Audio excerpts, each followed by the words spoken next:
இவர் குடியிருக்கிறது ஈரோடு திண்டல்ல இருக்கிறது. அங்கேருந்து 15 கிலோமீட்டர் தள்ளி இங்கே இருக்குது. 600 மரமாட்டம் இருக்குது. முதல்ல சொட்டு நீர் பாசனம் தான் பிளான் பண்ணாங்க. ஒரு தடவை உழவு ஓட்டில் சுருட்டி வைக்கணும், சுருட்டி வச்சு பிற்பாடு மறுபடியும் எடுத்து போடணும். நிறைய பேர் வந்து வேலையை குறைக்கணும், செலவு குறைக்கணும்னு சொல்லிட்டு இதில் அந்த ஸ்டார்ட் வாசருக்கு வேலை இல்லை, ஜீரோ மெயின்டெனன்ஸ் மாதிரி தான் ஆட்டோமேஷன் போட்டோம். அந்த மினி ஹிட் ஆச்சுன்னு சொல்லி சின்னதாக இருக்குது செயின் டோசர்.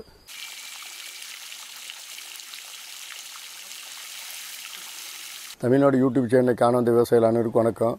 நம்ம இப்போ எங்கே இருக்கிறோம்னா ஈரோடு மாவட்டம் வெள்ளோடுங்கிற டவுனுக்கு பக்கத்தில் குப்பகொண்டபாளையத்தில் இருக்கிறோம். இப்போ வந்து அண்ணன் வந்து நல்ல சிவன்னு சொல்லி இவர் குடியிருக்கிறது ஈரோடு திண்டல்ல, தோட்டம் இருக்கிறது அங்கேருந்து 15 கிலோமீட்டர் தள்ளி இங்கே இருக்குது. இங்கே ஒரு 6 ஏக்கராவில் பழைய தென்னை மரம், புது தென்னை மரம் எல்லாம் கொஞ்சம் கலந்து 600 மரமாட்டம் இருக்குது. இது இவ்வளோ நாளாக வந்து உள்ளூர்காரர் ஒருத்தர் வந்து குத்தகை ஓட்டிக்கிட்டு வாழை போட்டு எடுத்துக்கிட்டு தென்னை மரத்தை தண்ணி கட்டிட்டு இருந்தார். இவன் ஒரு 25 வருஷமாகவே அந்த பெரிய தென்னை மரத்துக்கு கூட சொட்டு நீர் பாசனம் போடுற சூழ்நிலை வராமல் இருந்துச்சு. தண்ணி ஓரளவுக்கு இருந்துச்சு, எல்பிபி ஏரியாங்கிறனால தண்ணி இருந்துச்சு. அதனால் வந்து சொட்டு நீர் பாசனம் போட வேண்டியது இல்லாமல் இருந்துச்சு. அவரே மெயின்டைன் பண்ணியிருந்தார், அவர் குத்தகை ஓட்டினவர். இப்போ அண்ணா அவரது குத்தகை ஓட்டினவர் இப்போ வேறு ஃபீல்டுக்கு போய்கிட்டு அதுக்கு வர்றதுக்கு ஒரு நேரம் பத்தலை. அப்புறம் இவரே மெயின்டைன் பண்ண வேண்டியது போச்சு. டெய்லி கார் எடுத்துகிட்டு அங்கேருந்து வரணும். அப்படி வந்து பார்க்கும்போது இருக்கிற இடர்பாடெல்லாம் பார்த்துட்டு முதல்ல சொட்டு நீர் பாசனம் தான் பிளான் பண்ணாங்க. சொட்டு நீர் பாசனத்துக்கு ஆளுக்கு வந்து பார்க்கும்போது ஃபஸ்ட்டு எப்போ போடுற லேட்ரல் டைப்பு தான் போடலாம்னு ஃபஸ்ட்டு சர்வே பண்ணணும். 600 மரத்துக்கு டேப் டைப் வச்சு 60 மரத்துக்கு ஒரு கேட்டு வச்சிடலாம் அப்படின்னு பண்ணணும்.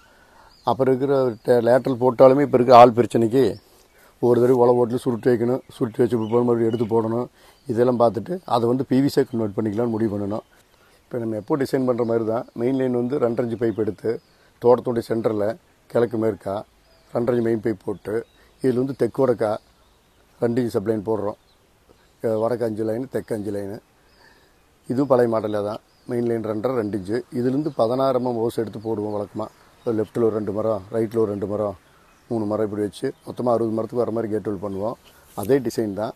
இப்போ அதுக்கு என்ன பண்ணியிருக்கிறோம்னாங்க, அது உழவு ஓட்டுறதுக்குலாம் சிரமமாக இருக்குது, ஆள் வந்து சுருட்டணும் எடுத்து வைக்கணுமே, அதை இப்போயே கணக்கு போட்டு பார்த்துட்டு அதுக்கு பதிலாக 1 இன்ச் பிவிசி பைப் போட்டு அந்த 1 இன்ச் பிவிசி பைப்லேயும் நிறைய பேர் வந்து வேலையை குறைக்கணும், செலவு குறைக்கணும்னு சொல்லிட்டு அந்த 1 இன்ச் பிவிசி பைப்லேயும் ஓட்டை போட்டு பழைய காலத்து மெத்தட் மாதிரியே ஸ்டார்ட் வாசர் போட்டு லேட்டர் வெளியே எடுத்து விட்டு டேப் போட்டுட்றாங்க. நம்ம அதில் என்ன பண்ணியிருக்கோம்னா, செலவானாலும் பரவாயில்ல, வேலை அதிகமானாலும் பரவாயில்லன்னு சொல்லிட்டு ஒரு மரத்துக்குமே 1 இன்ச் பிவிசி டீ ஆல்மோஸ்ட் மண் மட்டத்துக்கு 16 ஓஸ் வந்து தண்ணி உழுவு மட்டும் 16 ஓஸாக தெரியும். இதில் என்ன பிரச்சனை அட்வான்டேஜ்னு கேட்டிங்கன்னா, இந்த ஸ்டார்ட் வாசலில் நாளைக்கு ஏதாவது கம்ப்ளைண்ட் வந்ததுன்னா அந்த 2.5 அடி ஆழத்துக்கு பறைக்கணும். பறைச்சி தான் அந்த பிவிசி பைப்லேருந்து ஓட்ட இடத்த வந்து நம்ம கரெக்ஷன் சர்வீஸ் பண்ணுற மாதிரி வரும். இதில் அந்த ஸ்டார்ட் வாசலுக்கு வேலை இல்லை, ஒரு த்ரெட்டட் போர்ஷன் மாதிரி போட்டிருக்கிறோம். அப்படி பிரச்சனை வந்தாலும் த்ரெட்டட் போர்ஷனுக்கு இது உழவு ஓட்டையில் ஏதாவது ரேராக டேமேஜ் வரலாம்.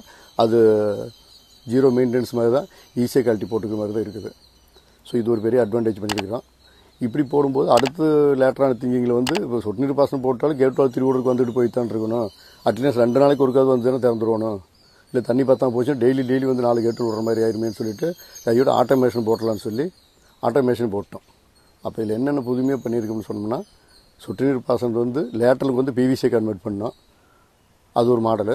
அந்த பிவிசி பைப்லேயுமே ஓட்டை போடாமல் டீயை போட்டு மேலே கொண்டு வந்து பண்ணோம். அது 2வது அப்டேஷனு. 3வது அப்டேஷன் இது போடும்போதே ஒரே வேலையாக சில பேர்லாம் கூட கொஞ்சம் லேட்டராக போட்டுக்கலாம், ஒயரிங் பண்ணி வைக்கலாம், அப்புறம் வால்வு மாற்றலாம்பாங்க. அப்புறம் அப்படியே தள்ளி இன்னும் போயிடும். அப்புறம் அடுத்த ஒரு இடைஞ்சல் வந்தால் தான் தெரியும். ஸோ அண்ணன் வந்து செலவானாலும் பரவாயில்ல, எல்லாமே அட்டை ஸ்டிச்சில் ஒன்றா பண்ணிடலான்னு சொல்லி அதே மாதிரி வாணி எடுக்கிறது கூட என்ன பண்ணுவாங்க, நார்மலாக அந்த ஜேசி போடாமல் அந்த மினி ஹிட் ஆச்சுன்னு சொல்லி சின்னதாக இருக்குது செயின் டோசர்.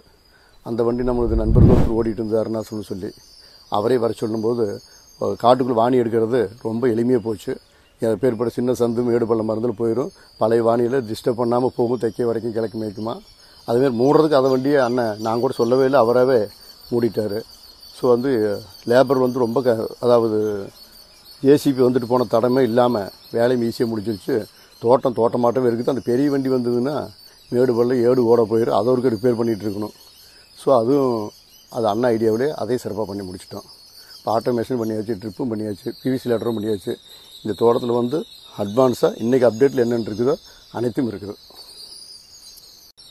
இந்த யூடியூப் சேனலை இதுவரை கண்டுகளித்த விவசாய அனைவருக்கும் நன்றி.